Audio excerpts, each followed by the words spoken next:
Ich möchte mich auch erstmal nochmal bedanken dafür, dass ihr alle gekommen seid. Es ist wirklich sehr schön. Seit einem Jahr befinde ich mich jetzt nur auf einer Reise mit der Beschäftigung mit Street Fighter 2. Ein Teil der Ergebnisse könnt ihr hier sehen. Ich würde euch gerne Stück für Stück die Arbeiten kurz erklären oder euch kurz erzählen, wie sie entstanden sind und was ich mir dabei gedacht habe. Am Ende kann natürlich jeder selber sehen, was er für sich daraus ziehen kann oder was ihn dabei interessiert. Im Mai diesen Jahres dazu gekommen, dass ich mich halt viel mit Fanart beschäftigt habe und habe halt gesehen, dass halt viele kleine Kinder oder Fans halt ihre Idole zeichnen, malen und diese Arbeitsweise wollte ich halt gerne aufgreifen und sie auch ein bisschen auf die Spitze führen, auch so ein bisschen zu so einem Punkt bringen, wo ich irgendwie nicht mehr kann. Deswegen heißt die Arbeit auch Groggy. Hinter Groggy steht ein Konzept. Das Konzept heißt 10 Zeichnungen an einem Tag. Das habe ich 3 Wochen lang durchgezogen.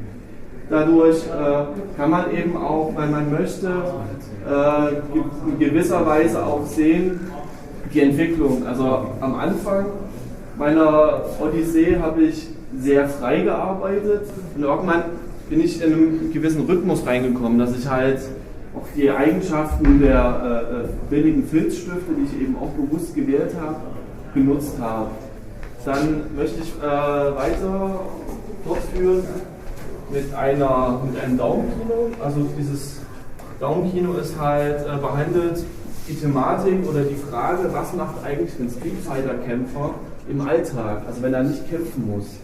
Es ist für mich auch interessant, ich habe mir eben auch die Form eines Daumenkinos gewählt, um halt nicht immer einen Fernseher zu benutzen, um ein Video zu zeigen oder eine Bewegung irgendwie, sondern einfach versucht mit ganz einfachen, primitiven Mitteln Bewegungen zu erzeugen, indem man halt das Buch mit den Händen durchfährt. Und das finde ich halt sehr interessant, sich mit so ursprünglichen Techniken auseinanderzusetzen.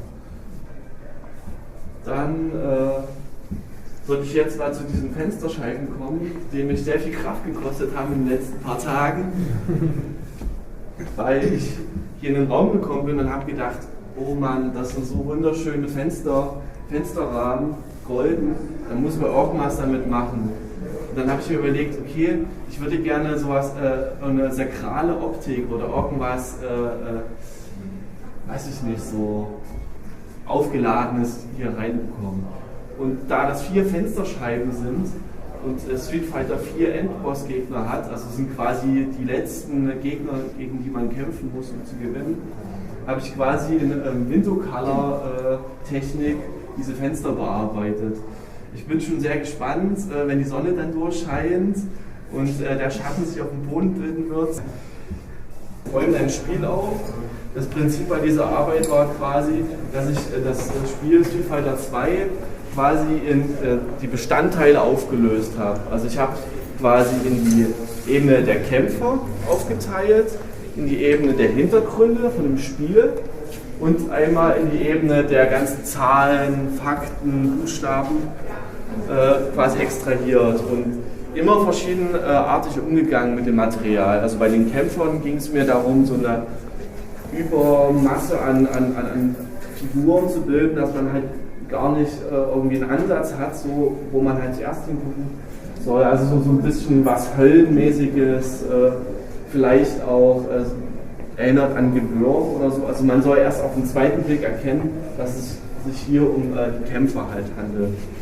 Mit den Hintergründen habe ich halt versucht, quasi aus diesen also in den Hintergrund ein neues Bild quasi zu schaffen oder eine neue Komposition quasi und sozusagen auch eine Art digitales Bild zu erzeugen, also ein Bild, was halt nicht statisch ist, aber auch kein Video ist. Also das war eben auch so die Grundidee bei den 3 Arbeiten. Und der letzte Teil der Serie mit den Zahlen und Fakten, da habe ich mich so ein bisschen an Börsencharts oder an einfach einem Text, wie man halt einen Text irgendwie liest, so, also wirklich in Zeilen halt aufgeteilt, wirklich so wie separiert oder so ganz klinisch nebeneinander hergelegt. So. Und dass man dann auch wirklich so wieder auch diese Wahrnehmung erstmal ganz anders halt auch sieht. Also man guckt halt drauf und sieht jetzt nicht sofort, okay, das ist jetzt das ist jetzt das. Also es verschwimmt viel mehr. In meinem Wein, das sind halt Versatzstücke oder Ausschnitte aus einer Rauminstallation. Die habe ich in Chemnitz angefertigt. Das war eine Ausstellung in einem ehemaligen Knast gewesen. Und das war für mich halt sehr schwierig. Wie gehe ich damit um? Eine Ausstellung in einem Knast, in einer Zelle.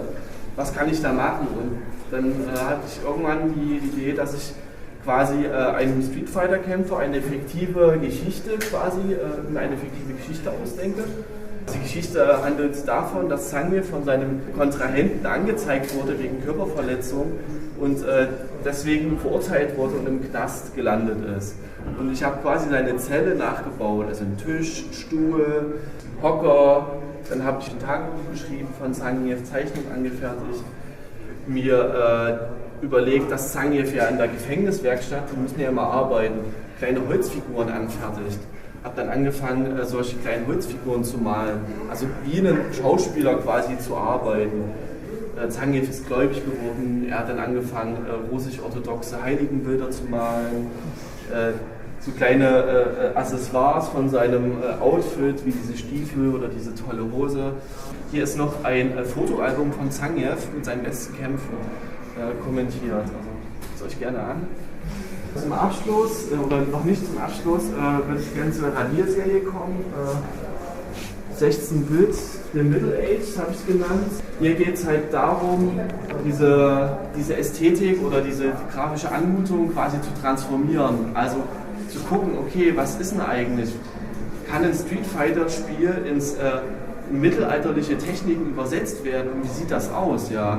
Im Kern geht es halt darum, dass ich mir halt den Kämpfer gewählt habe, so lange gespielt habe, bis ich gestorben bin und eben darin auch so ein bisschen eine Metapher für so Leben und Sterben sehe, also wie so ein Kreislauf quasi, der sich halt in diesem Radierzyklus halt widerspiegelt.